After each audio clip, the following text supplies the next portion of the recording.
The purpose for this video is to show how to engage the end joint mechanism only. Check each plank for damage or defects and check the joints for debris. When engaging the side joints, ensure a tight fit and the plank lays flat. To place the next plank, position the plank on a 30-degree angle and slide the plank up tight to the adjacent plank and fold it down to almost flat.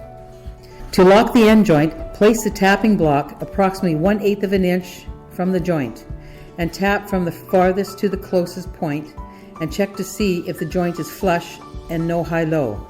If not, tap again, but not too hard.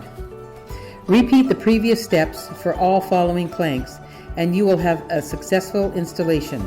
There is more information on this website about the product, or you can call our technical department at the number below.